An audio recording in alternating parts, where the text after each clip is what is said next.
Well, turning now to our feature articles for the week.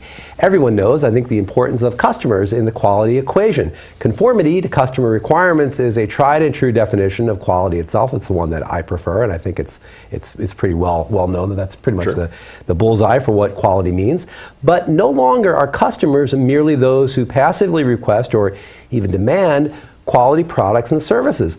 More and more, they are asked to participate deeply in the creation of quality value streams, including elements of planning, design, supply chain management, and much, much more. See, it's all about partnership, and savvy companies anywhere along the supplier, vendor, customer spectrum understand, I think, that it's in everyone's best interest to be as transparent and cooperative as possible.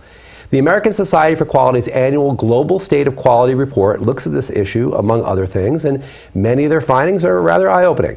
So to learn more, we're going to be joined now by Stephen Hacker, CEO and co-founder of Transformation Systems International, LLC, as well as incoming chair of ASQ's Executive Council.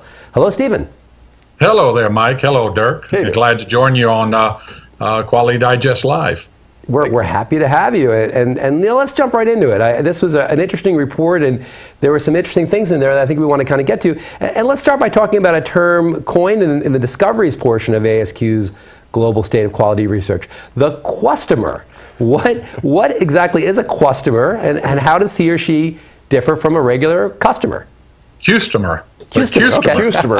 I knew there was a pronunciation for that. It'll take some time to adopt that, but the customer actually is just the acknowledgement that the customer can play a much more profound role in the value chain than simply waiting till the product or service is delivered and then asking in a survey, did you like it? What can we do better? Instead, looking at the entire value chain and the role of the customer in producing quality, from design specs, requirements, yes, to prototyping, to the production process, to the delivery process, and even the aftermarket process. I'm thinking about a electronic consumer store, that chain that helps in the disposal of electronics. So that came from a customer's desires that what are we doing in terms of sustainability post use of the product. And I also think about another example of a hospital that involved, award-winning hospital involved quality in the delivery of food service. And instead of the normal tapioca and Jell-O cart coming around, to actually ask customers about food service and have them in our 24-hour on-demand, high-quality food service delivery process. So those are a couple of examples where the customer is part of the entire design. Yeah, and I think that's interesting because what we're saying here really is that we're partners. I mean, everybody's a partner in the delivery of quality and of excellence, and the customer has to take responsibility for that too. It's kind of like, to me, the analogy is kind of like almost like being like a patient with a doctor. You know, the doctor's not necessarily just responsible for your health. You're responsible for your health as well. You have to take ownership of it. Absolutely. I think that just is fair. Now, the report, you mentioned some of these companies, and the report indicates others like Airbus and ABF Freight and Booz Allen Hamilton that really communicate very well at a deep level with their customers. So what can the rest of us learn about customer engagement from world-class quality organizations like these?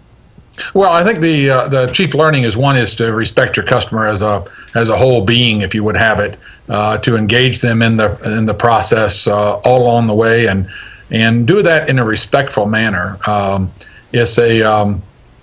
Customers are dynamic, and the society we live in worldwide is very dynamic. So the customer's desires go beyond necessarily just the delivery of a certain quality product or service. Again, I mentioned sustainability or social responsibility. They have interest and new requirements that are often not said. So if you're going to deliver customer delight, getting involved with the customer along the way in a respectful manner is critical. You're talking about contact with customers and deep contact with customers, and I think we all can agree that that's pretty much universal good. But let's look at the other point of this. Do you think that there might be a downside to too much contact with customers? What could you see about that? Well, Mike, I think that's why I stress the respectfulness.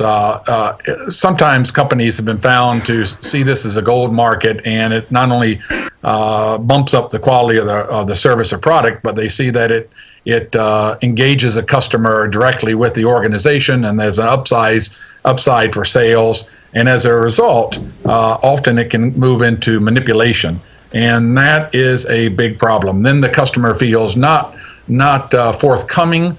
They feel trapped or bamboozled, if you would have it, and that can be really a pushback, unintended consequence of the organization.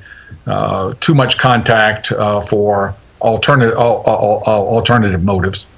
Sure, and I think all of us want to feel like we're not being manipulated in our relations with the companies that we choose to work with and we choose to give our business to. From the other side of that, maybe there's some problems potentially for the companies themselves that are servicing those customers. Like, for instance, I could see potentially some problems with transparency and understanding how much you open up about your processes to your key customers and how much you don't. It's that whole, do you want to watch the sausage being made kind of question. So what do you think about that?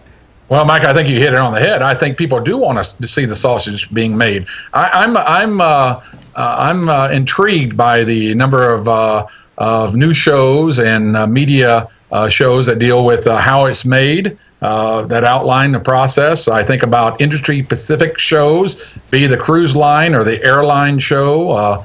I think about Undercover Boss, where you see the CEO see the value stream themselves, often for the first time, to revitalize that. So I look at the public as very interested, having an innate curiosity about how things are made, and then I think from that knowledge comes certain demands. And I would say that, of course, as customers, we're not sitting on the couch doing nothing. Customers are involved in product and service delivery systems themselves, and so I think they have a deeper appreciation than sometimes we give them.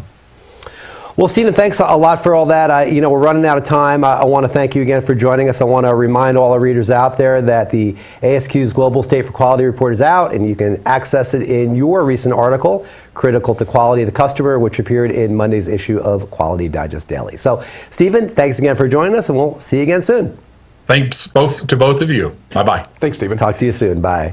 And again, that article is available right below the player page. Stephen's article appeared earlier this week in QDD, so if you want to check that out, just read the article below the player page and see all about it. I tell you, the world of quality really is changing, and it is becoming much more customer-centric than ever before, and we're actually going to be talking a little bit more about that in the future. Excuse me. Yeah, in a segment we're going to have with Matt Littlefield coming up in a little bit as well. Yep, before we get started there.